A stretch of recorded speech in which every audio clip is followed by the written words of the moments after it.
Kisah seram yang kita nak kongsikan hari ini merupakan sebuah kisah nyata dan benar yang berlaku pada seorang pelatih ni, dan berlaku di sebuah kawasan pulau, iaitu Pulau Sayak yang berada di Kedah.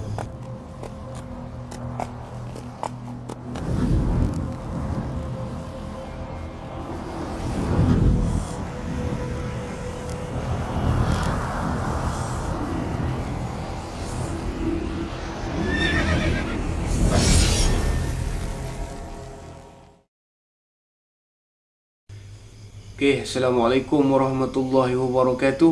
Bertemu kembali kita di dalam SF Channel Explore, iaitu di dalam segmen cerita seram. Baik, cerita yang kita nak kongsikan pada hari ini merupakan pengalaman daripada seorang hamba Allah ni, dan juga cerita ni saya petik daripada page Utusan TV. Jadi masa ada tengah scroll Facebook tu, terjumpalah pasal kisah ni dan tertariklah nak storykan semula tentang cerita ni dekat dalam YouTube. Actually, tak, sebenarnya saya sendiri sebagai orang Kedah baru dengar ataupun baru tahu mengenai pasal Pulau Sayak ni. Jadi melalui kisah ni lah kita pun dapat tahu mengenai misteri yang tersimpan di Pulau Sayak ni. Kalau nak diceritakan tentang tajuk kita pada hari ini, merupakan tentang misteri Villa Lama di puncak bukit Pulau Sayak.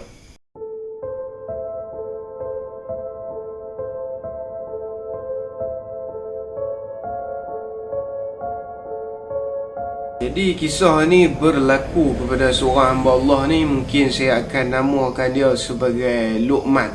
Luqman lah kan, senang sikit. Jadi Luqman ni dia terlibat dalam sebuah aktiviti kem bina semangat yang menempatkan ataupun lokasi yang ditempatkan ialah di Pulau Sayak ni lah. Dan kejadian ni berlaku agak lama, berlaku pada tahun 1993. Jadi Luqman ni pada masa tu merupakan seorang guru lah, guru pelatih.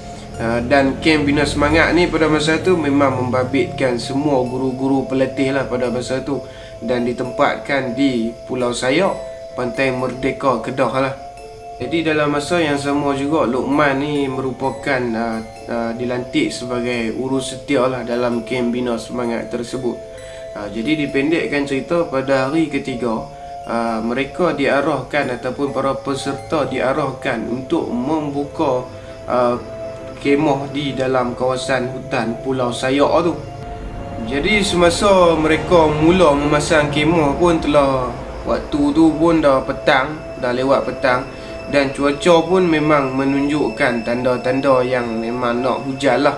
Boleh dikatakan hampir 100 orang peserta yang membuka kemah di dalam kawasan hutan Pulau Sayak ni, dan setiap kemah menempatkan seramai 10 orang peserta. Setelah selesai mereka menapak ataupun memasang kemah di dalam kawasan Pulau Sayak tersebut, nak dijadikan cerita, pada tepat jam 10 malam, ribut yang kuat melanda dengan hujan lebat.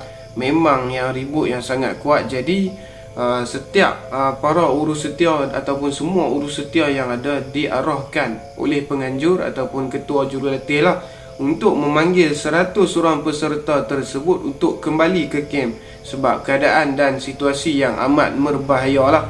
Seramai 15 orang urus setia berpecah untuk mencari dan memanggil semua 100 orang peserta untuk kembali ke kem lah, termasuk Luqman, dan 2 orang lagi urus setia juga meredah gelap gelitanya malam untuk memanggil kembali para peserta untuk stay dekat kem lah. Sampai saja dekat kawasan perkemahan yang pertama, Luqman perasan yang kemah tersebut hanya boleh dikatakan tinggal tapak saja, dan kemah tersebut telah pun ditiup dan dibawa oleh angin lah. Jadi Luqman pun dan 2 orang urus setia tadi ni beritahulah kepada pelatih yang ada di kawasan tu untuk kembali ke kem lah. Jadi mereka pun, Luqman pun dan 2 orang urus setia ni teruskanlah pencarian untuk mencari lagi andai ada masih pelatih-pelatih masih ada lagi yang tersisa. Jadi nak dijadikan cerita, sepanjang mereka berjalan tu, Luqman dan 2 orang urus setia ni dia ternampak satu jalan tar yang kecil. Jadi mereka pun ikutlah jalan tar yang kecil ni. Jadi semasa mereka berjalan selama 15 minit, dan rupanya jalan ini membawa mereka menuju ke puncak bukit. Dan bila di sinilah bila mana mereka tiba di kawasan puncak bukit tu, di dalam keadaan kilat sambar menyambar, hujan lebat. Jadi mereka ternampak sebuah villa yang megah berdiri di atas kawasan bukit tersebut, dan siap ada kereta Austin lagi terparking cantik dekat luar villa tu. Jadi Luqman dan dua orang urus setia ni pun ambil lah keputusan untuk berteduh di bawah beranda villa tu. Jadi bila mereka sampai di bawah beranda villa tu, mereka menjenguk ke dalam. Memang nampak ada televisyen yang dipasang, TV yang masih terpasang, dan juga perabotan lama lah di dalam kawasan villa tersebut. Tetapi setelah mereka memberi salam, tiada siapa pun yang menyahut. Jadi mereka mengambil keputusan untuk terus berteduh lah di bawah beranda villa tu. Dan kebetulan di tepi beranda tu terdapat satu tandas ataupun toilet. Jadi mereka mengambil keputusan untuk bergilir-gilir lah mandi di dalam tandas tersebut, untuk mengelakkan diri mereka daripada terkena demam lah, sebab terkena tempias daripada hujan. Jadi sepanjang mereka berada di situ pun mereka pelik, ke mana perginya tuan rumah ataupun tuan villa tersebut. Pintu tak terkunci, televisyen dalam rumah semuanya terpasang kan, tapi bila panggil tak ada orang. Jadi mereka pun rasa pelik lah, tapi mereka abaikan. Mereka tak berani nak masuk walaupun pintu rumah tersebut tak terkunci, takut dicas nanti menceroboh rumah orang. Jadi mereka pun teruskanlah perbualan mereka di dekat kawasan beranda tu. Dan setelah hujan pun renyai dan hujan pun berhentilah, jadi mereka pun turun kembali dan terus kembali ke camp lah. Jadi bila sampai dekat camp ni, jurulatih pun bertanyalah kepada mereka ke mana mereka menghilang. Daripada jam 10 tadi, semua peserta telah ada di camp. Hanya mereka bertiga saja yang tak sampai dekat camp, sampai ke larut malam lah. Jadi dia dah mengarahkan semua orang untuk mencari mereka tiga ni, Luqman dengan urus setia ni, tapi tak jumpa. Jadi jurulatih ni rasa pelik lah juga, takkan hilang, sebab kawasan hutan Pulau Sayak ni tak adalah besar mana pun, kecil saja.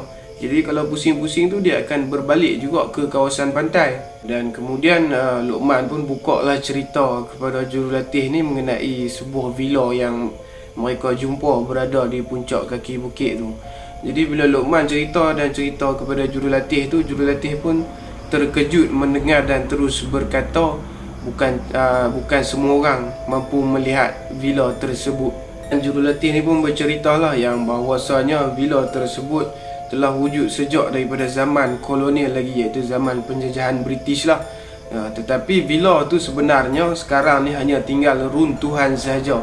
Jadi sebab itulah maksud dia yang jurulatih Luqman ni bagi tahu pada Luqman bahawasanya tak sebarangan orang ataupun tak semua orang mampu melihat kewujudan villa tersebut. Jadi Luqman pun bila dengar yang jurulatih dia bagi tahu macam tu, dia pun terkejut besar lah kan. Apatah lagi bila bagi tahu sejak British tinggalkan villa tu, dah tak ada penghuni lah. Maknanya villa tu dah terbiar lama sampailah ke hari ni, dan usang dan juga sampai ke hari ni runtuh, hanya tinggal runtuhannya sajalah. Tak ada lah bangunan macam yang Luqman dan dua orang urus setia ni nampak masa-masa mereka berada di puncak bukit tu. Jadi rasa seram sejuk jugalah Luqman pada masa tu kan. Maklumlah, dia pun jadi heran lah, maksud dia villa apa yang dia nampak pada masa mereka berada di atas puncak tu kan.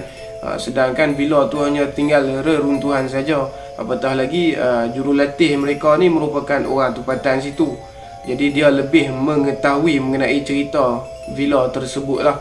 Setelah pulang daripada camp tu pun adalah beberapa orang rakan guru Luqman ni bertanya kepada Luqman, ada jumpa villa tak dekat atas puncak bukit tu. Jadi Luqman pun jawab lah, bukan setakat jumpa, malah dia sendiri masuk mandi dekat dalam tandas villa tu. Jadi kalau rakan-rakan guru dia ni pun memang bagi tahu dekat dia lah, bukan sebarangan orang yang boleh nampak villa tu. Jadi sejak kejadian tu sampai sekarang, Luqman ni sendiri tak pernah lagi berpatah balik ke Pulau Sayak untuk melihat betul ataupun tidaklah villa tu dah runtuh dan hanya tinggal sisa. Jadi setakat itu sajalah pengalaman Luqman yang dia alami lah di kawasan Pulau Sayak ni. Jadi walaupun benda tu dah lama, tapi sampai hari ni lah Luqman ni masih ingat pengalaman dia semasa berada di Pulau Sayak ni. Jadi Luqman pun tak pernah lagi lah berpatah balik ke pulau tu untuk cek betul ataupun tidak villa tu hanya tinggal runtuhan saja. Jadi mungkin kalau ada orang-orang sekitar Pulau Sayak, Kedah ni yang tengok video ni, anda ada informasi mengenai villa tersebut ataupun cerita-cerita mengenai Pulau Sayak ni dan Pulau Sayak ataupun mengenai villa ni lah, boleh anda ceritakan di komen. Dan mungkin setakat ni saja video kita untuk kali ni. InsyaAllah kita jumpa lagi. Anda ada masa yang lapang, umur yang panjang dan juga kesihatan yang baik. Terima kasih kepada yang sudi menonton video ni daripada awal sampai akhir. Mohon maaf anda ada kekurangan dan khilaf di dalam penceritaan ni. InsyaAllah mohon support, subscribe, like dan share. InsyaAllah kita akan update konten yang lebih banyak pada masa yang akan datang. Terima kasih kerana sudi menonton. Assalamualaikum warahmatullahi wabarakatuh.